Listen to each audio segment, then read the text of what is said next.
Today we start with a new topic, that is the concentration terms, या हम बोल सकते हैं कि reactions in solution. ठीक है, तो सबसे पहले हम डेफिनेशन बात करते हैं what is the solution.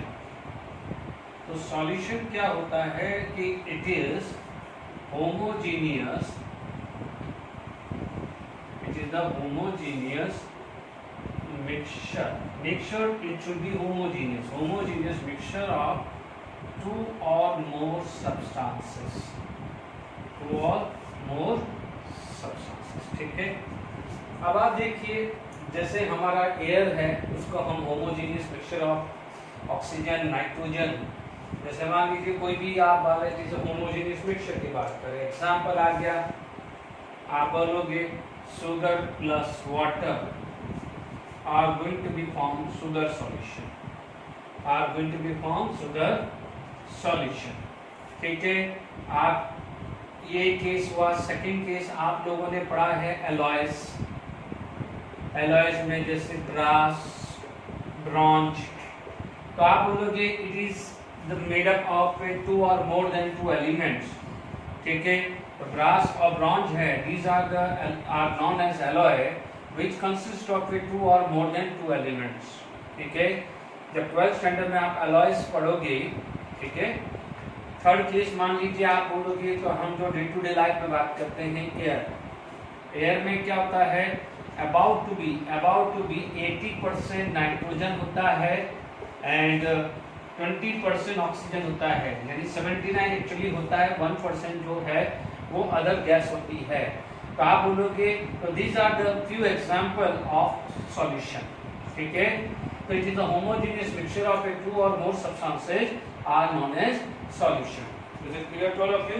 यदि हम आगे बात करें तो देखिए इसमें एग्जांपल क्लियर हो गया है.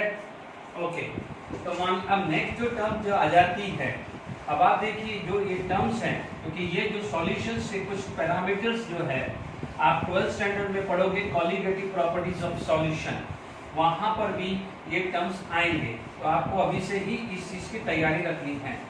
Is it clear? जो भी चीज है आप यहाँ पर इस चीज को समझ लें. ठीक है, आपके पास नेक्स्ट डेफिनेशन जो आएगी वो आएगी सॉल्यूट. ठीक है, जो लेस प्रोपोर्शन में प्रेजेंट है उसे बोलेंगे सॉल्यूट, और जो मैक्सिमम प्रोपोर्शन में है उसे बोलेंगे सॉल्वेंट. जो लेस प्रोपोर्शन में है तो आप बोलोगे सॉल्यूट, और मैक्सिमम प्रोपोर्शन में है तो आप उसको क्या बोलोगे, सॉल्वेंट. यानी क्या हो जाएगा, मोर प्रोपोर्शन, तो आप बोलोगे solvent. Is it clear to all of you? Solute is a less proportion, solvent is a more proportion. ठीक है, तो ये डेफिनेशन होगी. It is the homogeneous mixture of two or more than substances are known as solution. The substances which is present less proportion solute, more proportion उसे हम क्या बोलेंगे, solvent. Is it clear to all of you? अब आप देखिए यहाँ पर आप बात करते हैं. ठीक है, यहाँ पर हम बात कर रहे हैं, तो इज इट क्लियर? तो हमारे पास यहाँ पर एक चीज देखिए कि टर्म्स आ जाती है. टर्म्स, तो देखिए यहाँ पर हमारे पास जो है बहुत सारे टर्म्स होते हैं. Percentage weight by wait, percentage weight by volume, percentage volume by volume, parts per million. ठीक है, यहाँ पर आ जाता है molarity,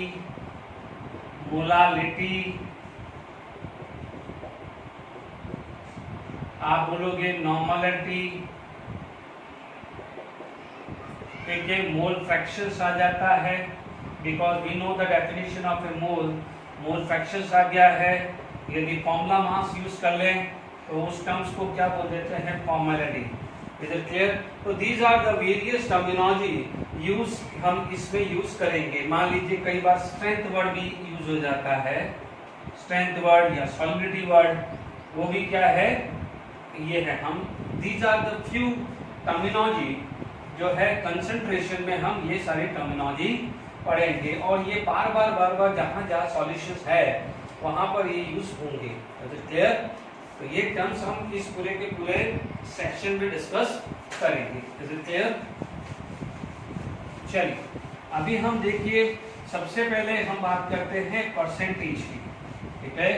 percentage weight by wait या वेट बाय वॉल्यूम की बात करें तो देखिए यहाँ पर सबसे पहले आ गया है, आप बोलते हैं कि परसेंटेज वेट बाय वेट या परसेंटेज वेट बाय वेट नहीं बोले तो मास बाय मास, या इसको कई बार इसकी बजाय आप बोल सकते हैं परसेंटेज बाय मास भी बोला जाता है। Is it clear to all of you? Percentage by mass आ गया, ठीक है। अब आप देखिए, हम लोग जानते हैं कि how to find out the percentage of our mass. हम बोलते हैं कि mass obtain divided by total mass, ठीक है। Mass obtain divided by total mass, ठीक है। इसका फॉर्मूला आ जाएगा परसेंटेज मास बाय मास। ध्यान दीजिए, हमेशा जो भी टर्म्स होती है, जितने भी टर्म्स इमेजिंग टर्म है, यानी हम क्या कर रहे हैं, we are going to just find out amount of solute present in solution। ध्यान रखना है, यानी जितने भी टर्म्स हैं, टारगेट क्लियर होता है, we are going to measure the amount of solute present in the solution. यानी हम क्या कर रहे हैं, we are going to measure amount of solute present in solution. खास ध्यान रखना, तो जब भी परसेंटेज निकालते हैं तो जब टोटल लेते हैं तो नो डाउट हम टोटल किसका लेंगे, total mass of solution. Total mass of solution, तो ऊपर आएगा mass of solute. Make sure, क्योंकि हम मेजर जो कर रहे हैं वो किसका कर रहे हैं, सॉल्यूट का। गलती नहीं होनी चाहिए, क्लियर। तो आप देखेंगे यहाँ पर जो टर्म्स आ गई है, क्लियर, तो आपने लिख दिया है। So this is going to be mass of solute into total mass of solvent into 100. Is it clear to all of you? First formula clear हो गया। मान लीजिए इस पे कोई एग्जाम्पल आप लिखते हैं, इसमें मान लीजिए आप बोलते हैं कि 6 gram of urea present in 94 gram of water. 6 gram of urea present in 94 gram of water. तो आपसे बोला जाए व्हाट इज परसेंटेज बाय मास, ध्यान रखना, मास की जगह ये भी लिखा हो सकता है बाय वेट। तो केमिस्ट्री में ग्रेविटी किसी वर्ड नहीं है, इसलिए गड़बड़ी मत करना, है ना। परसेंटेज बाय मास या परसेंटेज मास बाय मास ऐसा भी लिखा सकता है, ठीक है। ध्यान दीजिए, आप जब भी यहाँ पर आप बात करेंगे तो सबसे पहले आप देखेंगे this is going to be a solute. ये क्या है, सॉल्यूट है। और वाटर क्या होता है, solvent. Make sure water is a solvent. Is it clear? तो अब आप देखिए, आपके पास आ जाएगा परसेंटेज बाय मास। तो आप क्या लिखोगे, मास ऑफ सॉल्यूट। तो here the mass of solute given is 6 gram. Mass of a solute given is 6 gram and the total mass is 6 plus 94 because mass of a solution equal to solute plus solvent, यानी mass of solute plus mass of solvent। तो mass of solute plus mass of solvent into 100, directly आप क्या बोलोगे, 6%। Is it clear? तो I hope पहला formula clear हो गया कि how to find out percentage mass. बच्चों ध्यान रखना, बाय वेट भी लिखा होगा, गड़बड़ी मत करना। आप बोलोगे सर ने तो यहाँ मास लिखा था, ये बाय वेट क्यों आ गया है, एक ही चीज है। सेकंड फॉर्मूला यदि हम यहाँ यूज करते हैं तो वो आ जाता है, देखिए सेकंड फॉर्मूला जो आ जाएगा, तो अब आप ध्यान रखना, जब भी मैंने सॉल्यूशन बोला है तो आप समझ लेना वो सॉल्यूट प्लस सॉल्वेंट है, गलती नहीं होना चाहिए। सेकंड फॉर्मूला यदि मैं बात करूं परसेंटेज की तो आ जाएगा परसेंटेज मास बाय वॉल्यूम, या इसको वेट बाय वॉल्यूम भी बोल सकते हैं, वेट बाय वॉल्यूम। तो देखिए मास ऑफ सॉल्यूट तो हो गया है, यहाँ पर आप बात करेंगे तो यहाँ आ गया है वॉल्यूम, ठीक है। इससे पहले जो था आपका परसेंटेज मास बाय मास, और आप है ना, इसका क्या था, 9 यूनिट था, और क्या था, independent on temperature, independent on temperature. तो ये जब नोट कर लेना, ठीक है। 9 यूनिट क्यों नहीं था, क्योंकि ग्राम पर ग्राम, केजी पर केजी, मिलीग्राम पर मिलीग्राम कैंसिल हो जाती ना, कैंसिल हो जाती कि नहीं हो जाती है, इसलिए मास by mass 9 unit, independent on temperature. यदि किसी का मास x ग्राम है तो उसके बॉडी का मास x ग्राम ही रहेगा, कितना भी टेम्परेचर होगा। Is it clear to all of you? ध्यान दीजिए, इंडिपेंडेंट ऑन द टेम्परेचर, क्योंकि अभी हम जितने भी पैरामीटर पढ़ेंगे, कल को क्वेश्चन आ जाता है which of the following is depend upon temperature, या which of the following is independent on the temperature, क्योंकि दोनों मास है या वेट है, तो these are independent on temperature. तो ध्यान रखना, ये चीज नोट कर लेना, ठीक है। यहाँ पर आपके पास क्या हो जाएगा, डिवाइडेड बाय क्या होगा, टोटल वॉल्यूम ऑफ सॉल्यूशन, ठीक है। थोड़ा यहाँ बिल्कुल बिल्कुल केयरफुल रहना है, और गड़बड़ी बिल्कुल नहीं होनी चाहिए, क्योंकि इससे पहले मिलीग्राम मिलीग्राम रखो, ग्राम ग्राम में रखो, केजी केजी में रखो, कोई प्रॉब्लम नहीं है। यहाँ केयरफुल रहना चाहिए, it should be gram and it should be millilitre, ठीक है। अब ध्यान रखना, सीसी, सीसी को बोला जाता है centimetre cube, 1 cc is equal to 1 ml, ठीक है। और आपको पता है 1 litre is equal to 1000 ml, 1 litre is equal to 1000 ml। यहाँ आप बात करोगे, यदि यही चीज को मैं बात करूं, तो मेरा जो परसेंटेज है मास बाय वॉल्यूम, ठीक है, मास बाय वॉल्यूम हुआ, तो मास बाय वॉल्यूम का यूनिट है, यस यूनिट है, मास बाय वॉल्यूम का क्या है, यूनिट है, and it is depend upon temperature, it is depend upon temperature. क्योंकि why it is depend upon temperature, तो आप बोलोगे मास टेम्परेचर पे डिपेंड नहीं करता, बट वॉल्यूम टेम्परेचर पे डिपेंड करता है। यानी if you change the temperature, volume is going to be change. कैसे चेंज होता है वो हम गैसेस स्टेट टॉपिक में पढ़ेंगे। Is it clear to all of you? तो ये ध्यान रखना है, मास बाय वॉल्यूम यूनिट होगी, यस राइट है, and depend upon temperature, it depend upon temperature. इससे पहले वाला इंडिपेंडेंट था, मास टेम्परेचर पर डिपेंड नहीं करता, but if you change the temperature volume, ये चेंज नहीं हुआ, ये चेंज हो गया है, तो yes overall percentage mass by volume change होगा, गलती नहीं होनी चाहिए। चलो इसी में मैं ज्यादा कुछ इसमें डिस्कस नहीं करता हूँ, ठीक है। अब मान लीजिए यहाँ पर मैंने कुछ क्वेश्चंस ऐसा बना दिया, ठीक है, मैंने क्वेश्चन बना दिया कि 8 gram of sugar present in 100 ml of solution, या 100 ml ही देखेंगे तो हम लिख दिया 80 ml ऑफ सॉल्यूशन, ठीक है। What is the percentage by mass by volume, ये आया, ठीक है। मास कितना गिवन है, आप बोलोगे सर 8 ग्राम इज गिवन, ठीक है, तो आप यहाँ पर मास रख लीजिए, यहाँ पर आपका मास क्या आ जाएगा,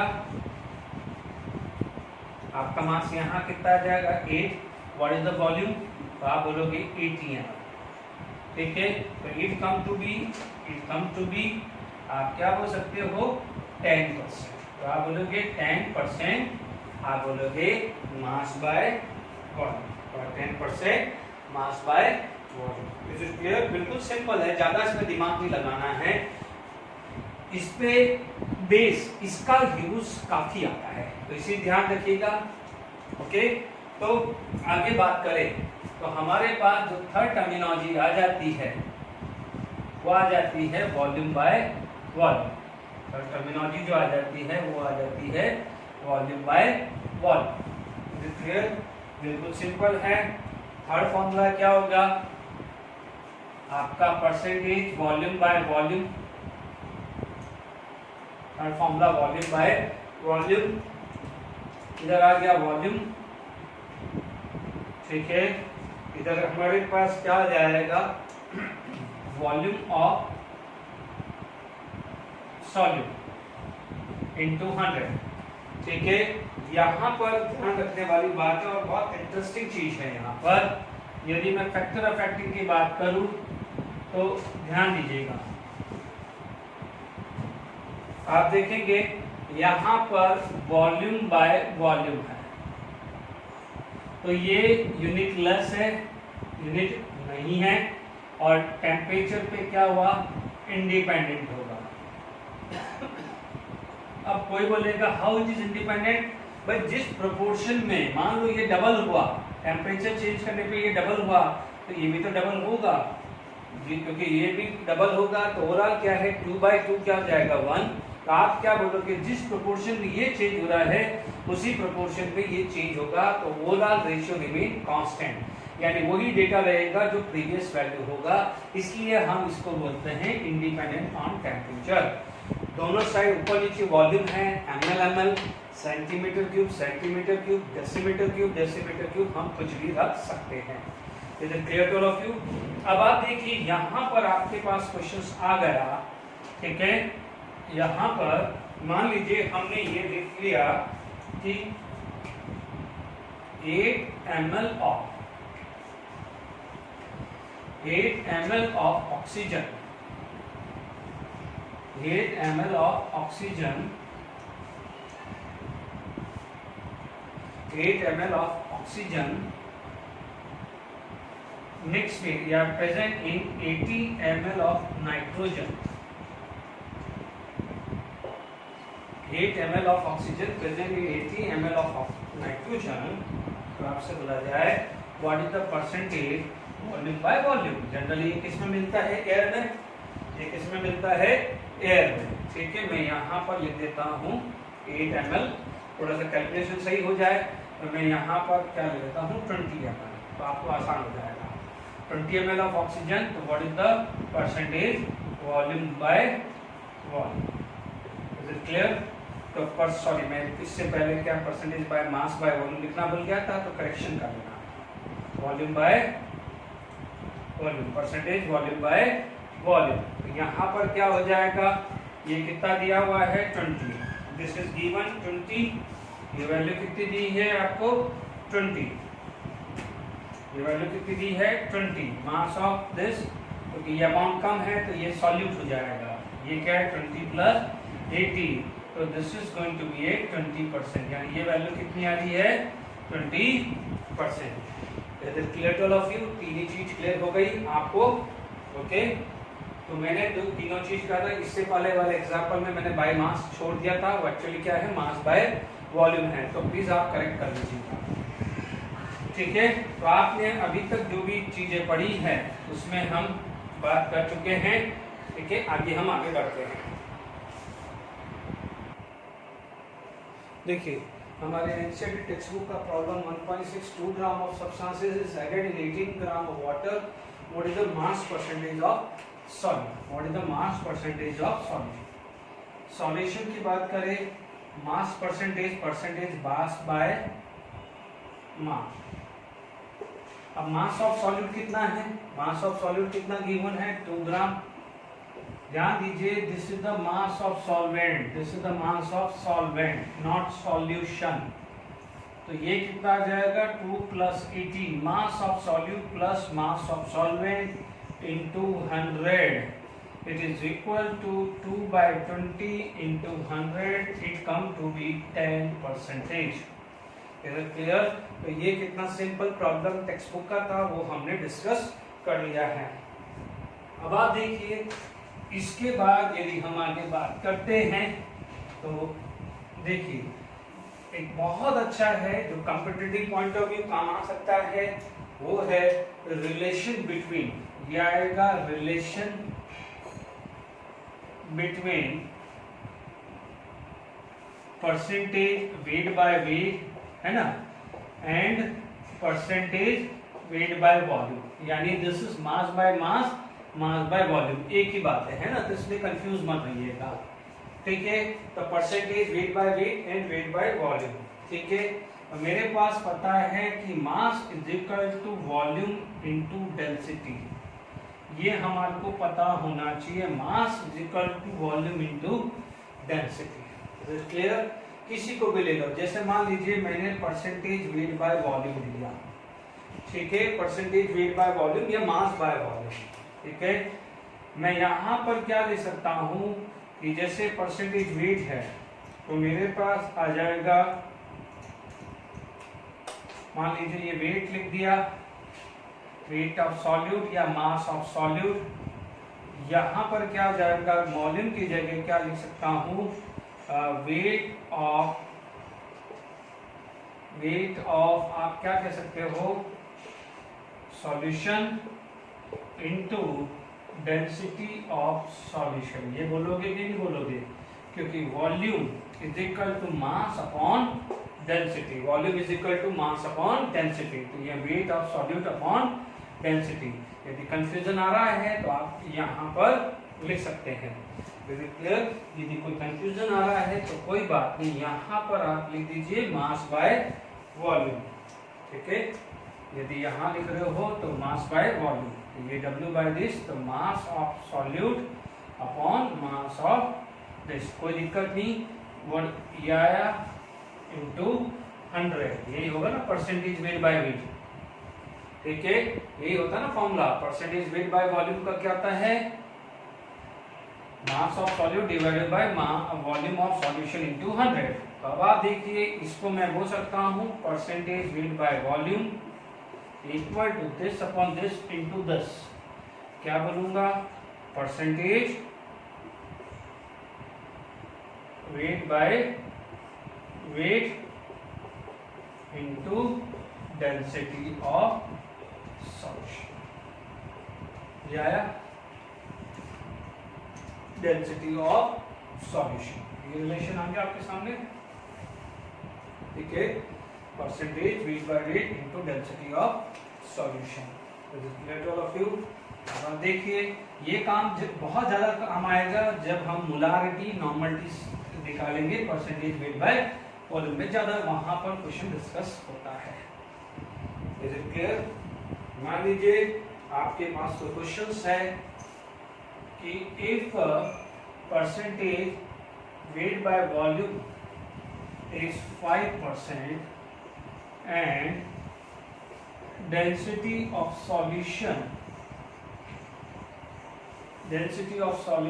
is 25 gram per ml, find out percentage weight by weight, है ना, या परसेंटेज बाय मास बोलेगा, ठीक है।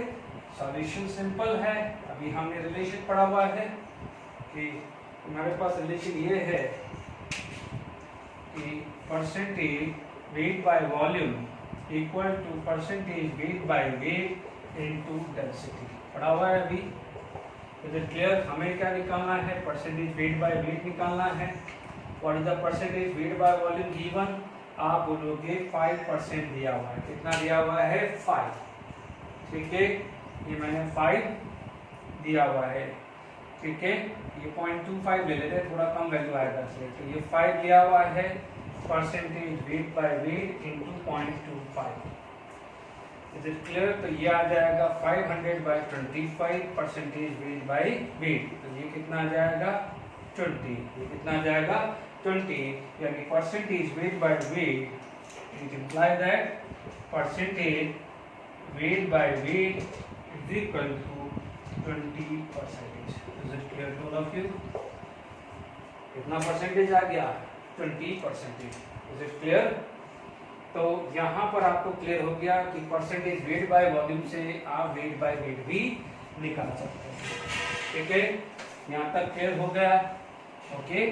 नेक्स्ट यदि हम यहाँ पर कोई क्वेश्चन डिस्कस करते हैं,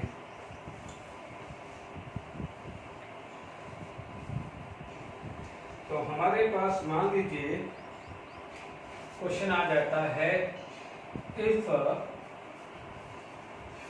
लाइक इस टाइप के हमने क्वेश्चन किए हुए हैं, फिर भी एक बार हम कर लेते हैं। If oxygen and CH4 are present in mixture in a molar ratio of 1:4, find out percentage by mass of each gas. Suppose ये question find out percentage mass of each gas. ध्यान रखना by mass या by weight लिखा सकता, confuse मत होना, मैं बार बार repeat कर रहा हूँ. सॉल्यूशन सबसे पहले देखो मोलार रेशियो यानी NO2 upon NCH4 it is equal to 1/4. सबसे पहले ये काम कर लो. इस टाइप का क्वेश्चन मैं ऑलरेडी डिस्कस कर रहा हूँ, बट एक एग्जांपल दे रहा हूँ प्रैक्टिस के लिए, फिर हम आगे बढ़ेंगे, है ना. तो मैं बोलूंगा WO2 अपॉन मॉलिक्यूलर मास O2, ये ऊपर चला जाएगा. WCH4 upon molecular mass of CH4 is equal to 1/4. Molecular mass of O2 is 32, इतना आता है 32, and molecular mass of CH4 is 16. तो 16 इंटू 32, 2 और ये 2, ये आ गया. इसका मतलब आपके पास WO2 अपॉन WCH4 वो आ गया है 1/2. कितना आ गया है? 1/2 आ गया. तो अब आप ध्यान से सुन लीजिए.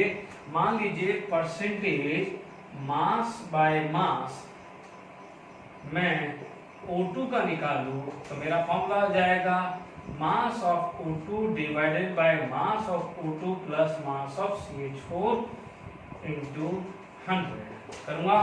तो मैं क्या करूं, मुझे रेशियो पता है, मुझे ये 1 नहीं पता, तो क्या मैं इसको 1 ग्राम ले लूं. सपोज इसको 1 ग्राम ले लूं, है ना, मास ऑफ O2 1 ग्राम ले लूं, तो ये क्या हो जाएगा? 2 ग्राम हो जाएगा ना. कोई बोलेगा कि सर मैं इसको 2 लूं, तो ये 4 हो जाएगा, क्योंकि रेशियो 1:2 होना है. This is the ratio. Is it clear? तो ऐसा कैसे ले लिया इनटू 100, तो मुझे कितना मिला? 33%. 1/3 है ना, कितना हो गया? 1/3. तो it is going to be a, तो परसेंटेज मास बाय मास यदि मैं ऑक्सीजन का निकालूं तो 33 आ गया.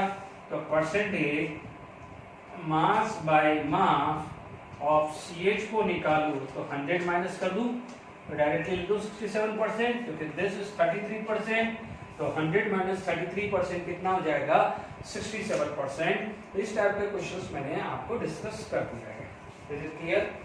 अब आप देखिए यहाँ पर जो भी हमने पढ़ा है समझ में आ गया है. पहले मोल्स का निकाला 1/4.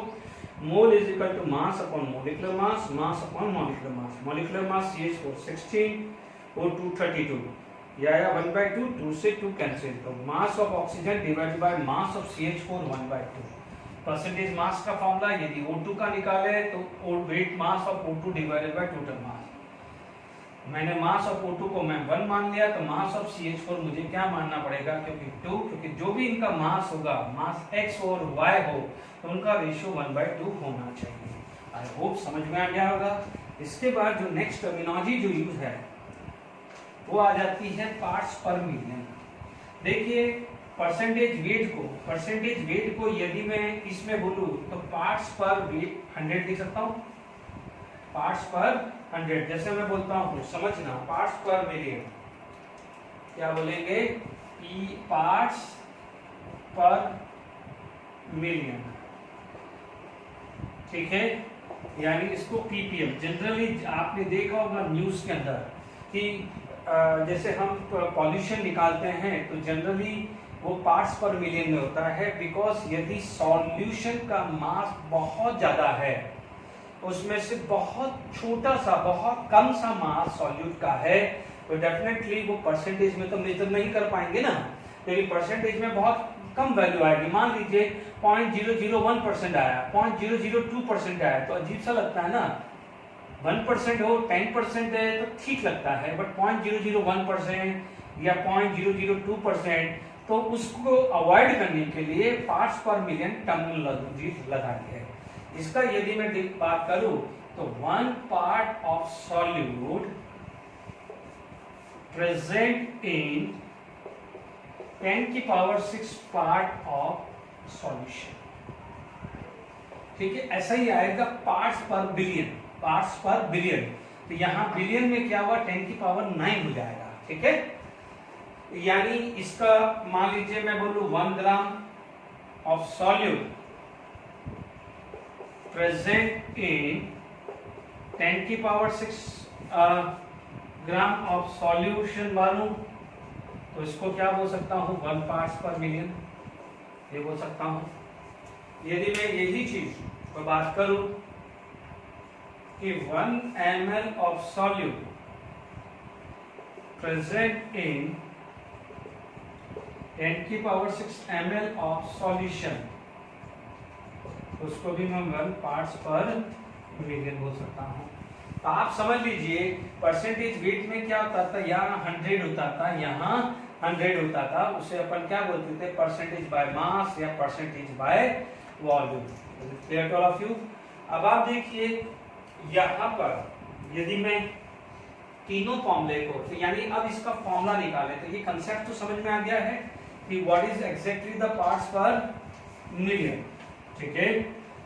अब देखिए यदि अभी मैं थोड़ा सा तीनों फॉर्मूले को लिख दो, तीनों फॉर्मूले को लिख देता हूं।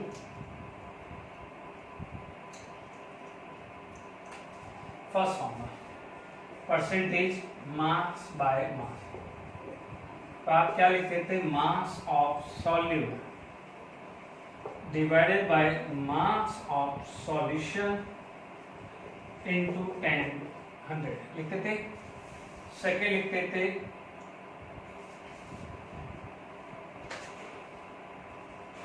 परसेंटेज मास बाय वॉल्यूम, आप लिखते थे mass of solute upon mass of solution, ये ग्राम में होता था, ये ml में होता था, इनटू 100 कर देते थे। थर्ड केस आप लिखा परसेंटेज वॉल्यूम बाय वॉल्यूम, आप लिखते थे volume of solute upon volume of solution into 100, ये कर देते थे। ये फॉर्मूला है ना। अब हम क्या कर रहे हैं, इसके अंदर ये तीनों फॉर्मूला लिख दिया। अब यहां परसेंटेज हटा दिया, यहां ले लिया parts per million by mass upon mass, parts per million by mass upon volume, parts per million by volume by volume. तो अब पार्ट्स पर मिलियन चाहिए, तो फर्क क्या हो जाएगा, यहाँ 100 की बजाय क्या आ जाएगा, 10 की पावर 6, 10 की पावर 6, 10 की पावर 6। बिल्कुल सिंपल फॉर्मूला है, इसलिए पहले डिटेल में मैंने वो समझाया था। वही चीज, independent on the temperature, depend upon the temperature, independent on the temperature, unitless but it has a limit, ठीक है। तो परसेंटेज और पार्ट्स पर मिलियन में क्या फर्क आया, clear to all of you. अब आप देखिए इसके अंदर भी वैसा ही क्वेश्चंस आ जाएगा जैसे अपन ने ये सारे क्वेश्चंस किए हैं, है ना। फर्क क्या हो जाएगा कि जितने भी मैंने, आप प्रैक्टिस के लिए क्या कर सकते हैं कि जितने भी मैंने 3 या 4 क्वेश्चन डिस्कस किए हैं उसमें परसेंटेज बाय मास की जगह यदि पार्ट्स पर मिलियन है, एक क्वेश्चन डिस्कस कर लेते हैं, ठीक है। मान लीजिए if 6 milligram of urea present in 1000 gram of solution, 1000 gram of solution, find out parts per million by mass। देखो बार बार रिपीट कर रहा हूं, बाय मास या बाय वेट कुछ भी लिख सकता है। Is it clear. आप देखेंगे पार्ट्स पर मिलियन का सबसे पहले फॉर्मूला लिख डालो, कुछ मत करिए, पार्ट्स पर मिलियन बाय मास, ठीक है। Mass of solute upon mass of solution into 10 की पावर 6। इज इट क्लियर, ठीक है। अब आप देखो मास ऑफ सॉल्यूट कितना है, 6 मिलीग्राम, ठीक है। ये है ग्राम, यूनिट चेंज है, तो ये सेम करो। तो 6 मिलीग्राम को मैंने लिख दिया इतना ग्राम। मास ऑफ सॉल्यूशन कितना है 10 की पावर 3 ग्राम लिख दूं, 1000 को 10 की पावर 3 ग्राम ले लूं इनटू 100। ध्यान दीजिए यूनिट सेम करना पड़ेगा, सॉरी यहाँ 100 नहीं आएगा, पार्ट्स पर मिलियन है तो 10 की पावर 6 आएगा। तो ये कितना वैल्यू आ रहा है आप देख लीजिए, ये ऊपर चला गया तो 6 इंटू 10 की पावर -6, और ये ऑलरेडी 10 की पावर 6 है तो ये कितना हो जाएगा 1, तो आ जाएगा 6 पार्ट्स पर मिलियन। क्योंकि आप लोगों ने पढ़ा होगा ये ऊपर चला जाएगा तो -3 और -3 तो -6, और जब आपका बेस सेम होता है तो पावर एडिशन होता है, तो -6 + 6 तो कितना होगा 10 की पावर 0, तो किसी भी वैल्यू की पावर 0 क्या होती है 1 आता है। चलिए आपने ये सिंपल क्वेश्चंस कर दिए हैं, अब मैं आपको जेडबी में 2019 का क्वेश्चन डिस्कस करता हूं, आप देखिएगा कितना इजी क्वेश्चंस है। ओके चलिए ये क्वेश्चन दिया हुआ है 10.30 milligram of water dissolve in A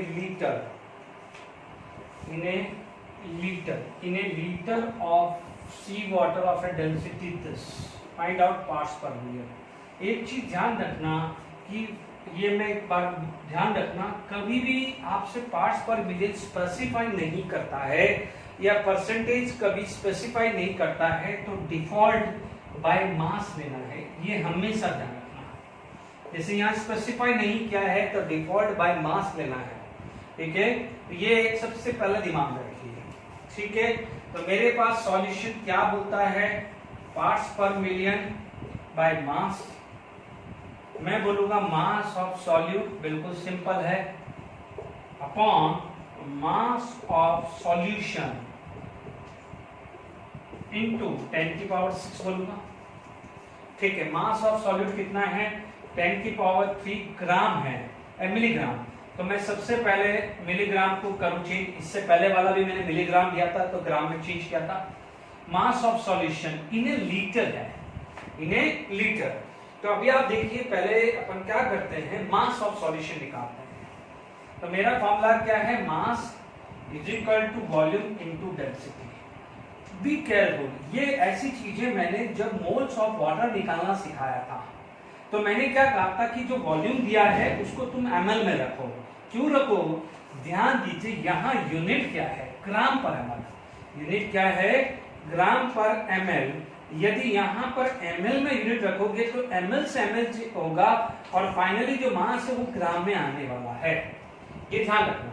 but यहाँ पर आपको इन ए लीटर दिया है, इन ए लीटर का मतलब 1 लीटर, इन ए लीटर का मतलब 1 litre, 1 litre is equal to 1000 ml, 1 litre is equal to 1000 ml। तो 1 लीटर की जगह हमने क्या लिख दिया है 1000 ml लिख दिया है, तो ये बन जाएगा 1.03 इंटू 10 की पावर 3 ग्राम बन गया। क्या हो गया 1.03 इंटू 10 की पावर 3 ग्राम, तो 1.03 इंटू 10 की पावर 3 ग्राम इंटू 10 की पावर 6। आप देख लीजिए मैथमेटिकली बिल्कुल करेक्ट है, आप इसको देख लीजिए क्या ये 1 होने जा रहा है, यस, ये ऊपर जाएगा तो -6 और +6 कितना हुआ 0, तो 10 की पावर 0 कितनी हुई 1, और दिस बाय दिस क्या ये 10 आ रहा है, ठीक है 10 आ रहा है। तो यहाँ पर आपके 4 ऑप्शन थे, उसमें से एक ऑप्शन था 10, 4 ऑप्शन थे उसमें से एक ऑप्शन था 10 था। तो ये देख लीजिए जेडबी में 2019 में कितना सिंपल क्वेश्चन आपके पास आया है पार्ट्स पर मिलियन का। Is it clear to all of you? I hope समझ में आ गया है। मास ऑफ सॉलिड कुछ भी नहीं दिया है तो डिफॉल्ट बाय मास लेना है, यही चीज परसेंटेज में भी बात करने की है। Is it clear to all of you? अब हम आगे जो है नेक्स्ट जो भी है टॉपिक पढ़ते हैं, ठीक है। नेक्स्ट टॉपिक जो आएगा वो आएगा मोल फ्रैक्शन पे।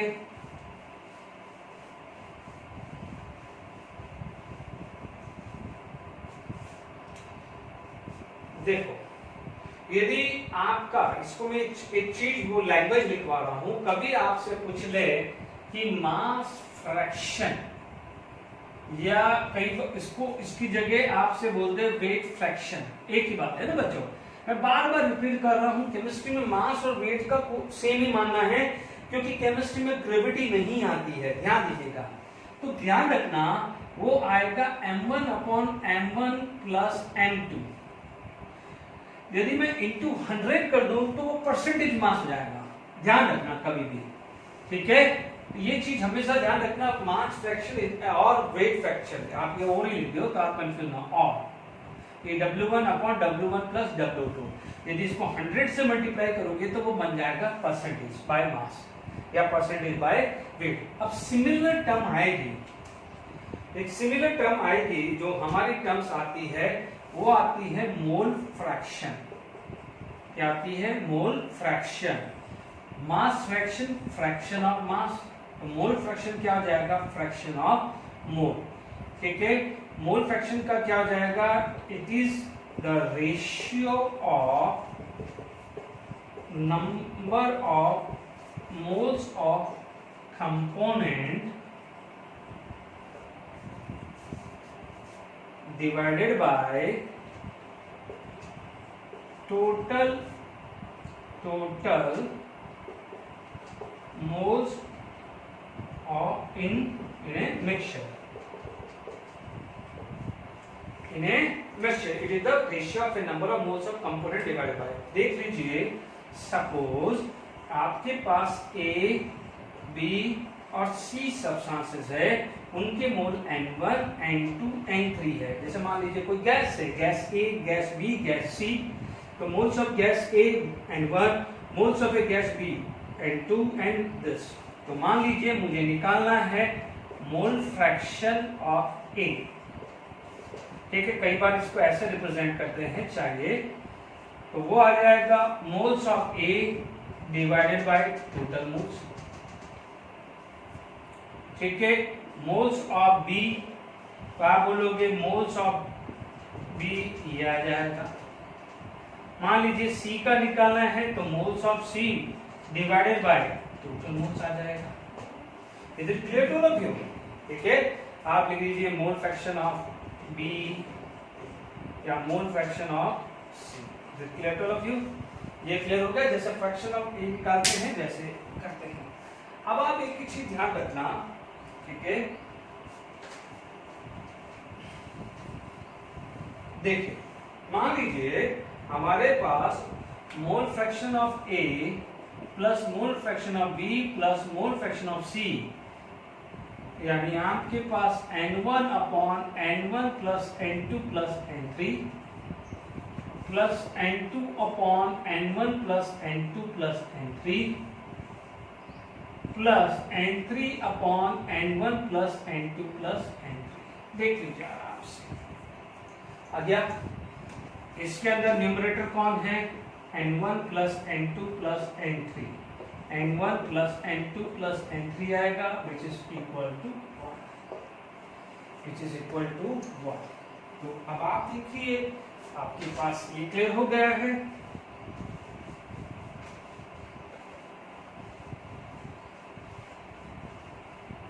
तो आप क्या बोल सकते हैं, क्या कर सकते हैं?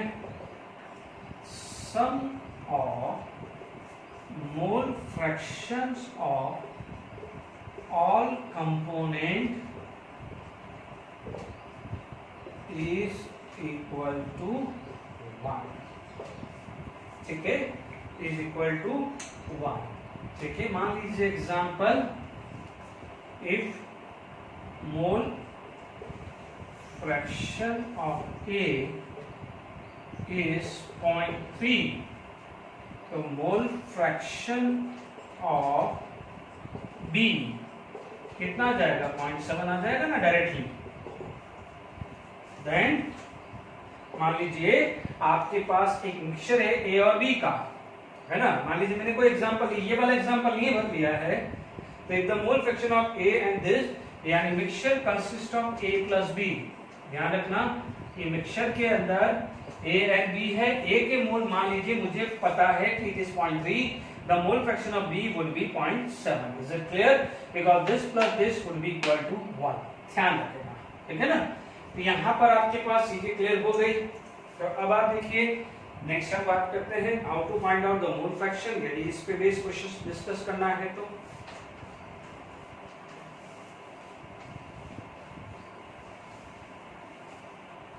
देखिए,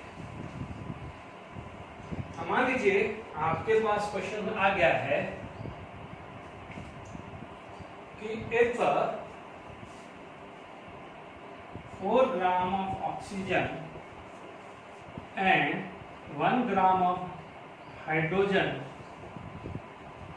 present in a container,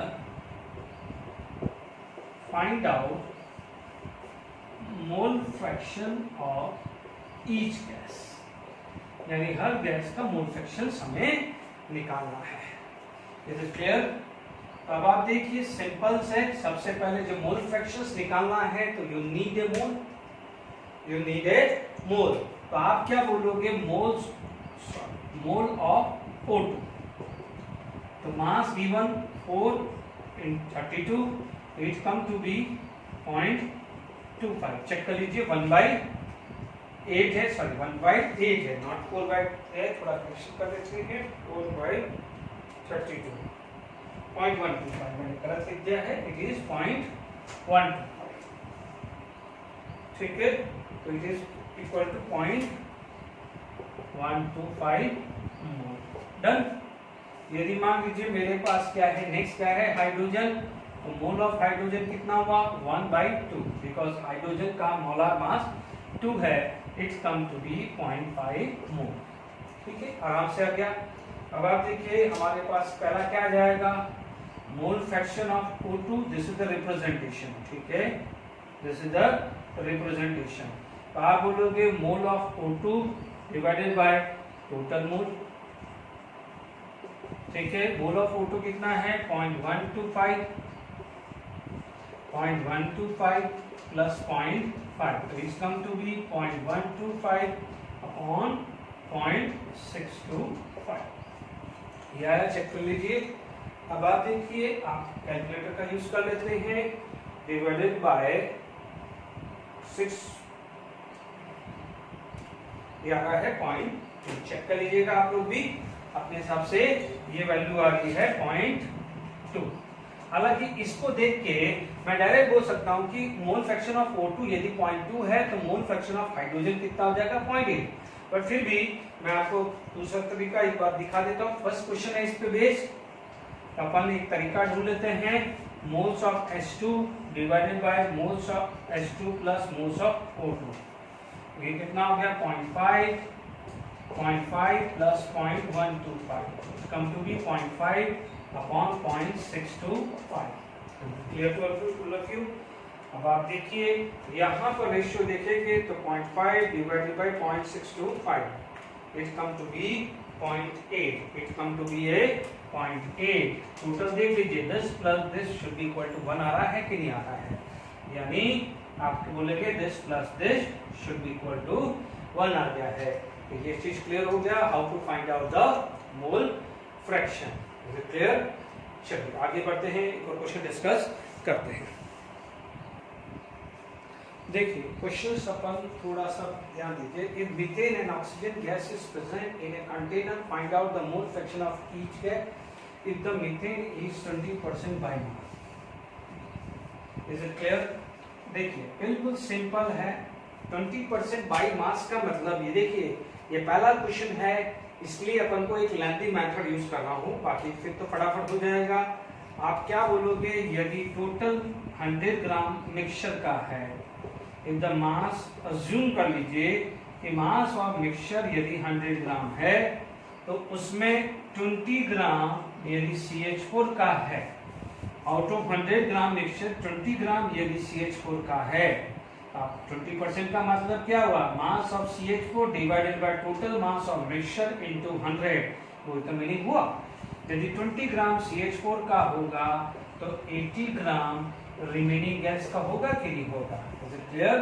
out of 100 यदि 20 ग्राम यदि CH4 का अज्यूम करूं तो रिमेनिंग ग्राम किसका मान के चलूंगा? ऑक्सीजन का। तो इजी होगा।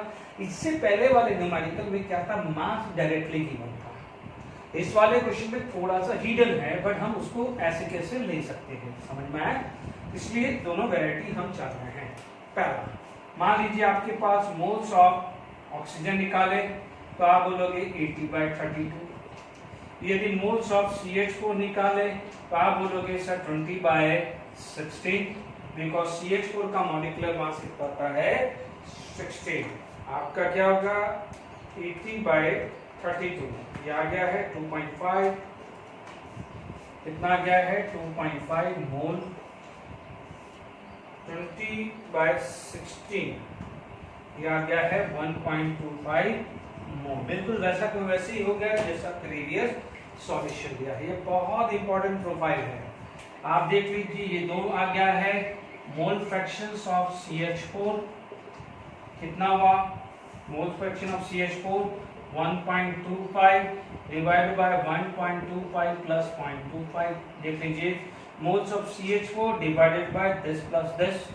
यदि मैं मोल फ्रैक्शन ऑफ O2 निकालूं तो moles of O2 divided by total mole, यही हुआ ना। This divided by this plus this, this divided by this plus this, यही तो हो रहा है। N1 N1 plus N2 N2 N1 plus N2, कुछ नया नहीं है, ठीक है। अब आप देख लीजिए यहाँ पर, सॉरी मैंने यहाँ 2.5 है तो 0.25 लिख दिया है। Is it clear? तो आपके पास जो वैल्यू आ रही है आप देख सकते हैं 1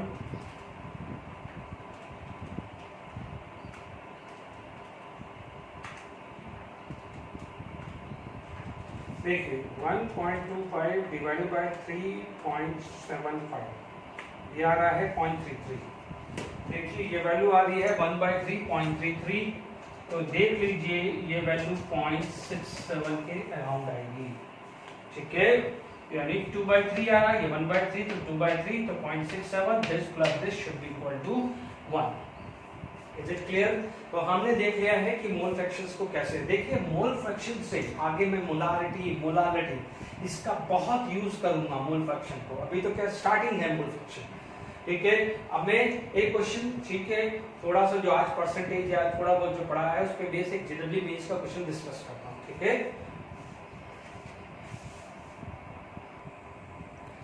चलिए JEE मेंस का क्वेश्चन डिस्कस करते 2019 का। देखिए मैं जो भी क्वेश्चन ज़्यादातर कोशिश कर रहा हूँ 2019 या 2020 के जो भी क्वेश्चन ज़्यादातर आपको रहे।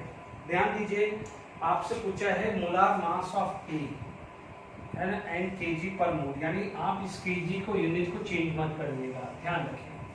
सबसे पहले what is the definition of molar mass? It is the mass of 1 mole of substances. Yes or no? ये ध्यान रखना, जो भी 1 मोल का मास होगा उसे मोलार मास बोलेंगे। पहला वाला डेटा 5 मोल ऑफ AB2, उनका वेट कितना है 125 इंटू 10⁻³ kg। बट कितना का मास निकालना है 1 का। 1 mole of AB2 it comes to be a 125/5, 125/5 आया, which equal to 25 into 10⁻³ kg। Second part आपका है 10 मोल ऑफ A2B2, उसका वेट कितना दिया हुआ है 300 into 10⁻³ kg। But molar mass निकालना है तो मास ऑफ 1 मोल निकालना है, तो 1 मोल का मास कितना आ गया 30 into 10⁻³ kg। देख लीजिए ना 300 डिवाइडेड बाय 10, सिंपल हो रहा है।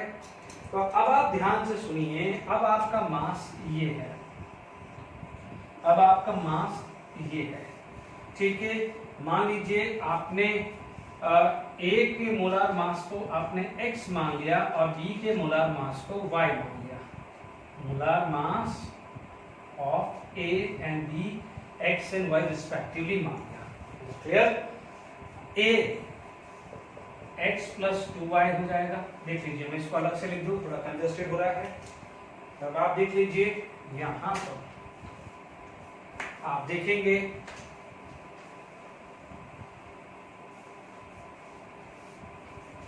ठीक है, आपके पास क्या हुआ, a कितना है x, b कितना है 2, तो 2y is equal to 25 into 10 की पावर -3, ये कितना a टू b टू, तो 2x plus 2y is equal to 30 into 10 की पावर -3। ठीक है, अब सॉल्व तो करना है, x और y की वैल्यू निकालनी है। आप देख लीजिए यहाँ पर यदि मैं इसको ये वाली वैल्यू को x प्लस 2y 25 इंटू 10 की पावर -3 ऐसा लिख दूँ। ठीक है, ठीक है, तो मैंने यहाँ पर माइनस माइनस माइनस कर दिया, तो ये तो कैंसिल हो गया, तो मेरा x की वैल्यू कितना आ गया 5 इंटू 10 की पावर -3, यानी मोलार मास ऑफ ए मेरे पास ये आ गया। अब आप देखो इस इक्वेशन पे मैंने डाला, सेकेंड इक्वेशन में डाला, तो second in second from second, ये फर्स्ट इक्वेशन है, सेकेंड है फ्रॉम सेकेंड।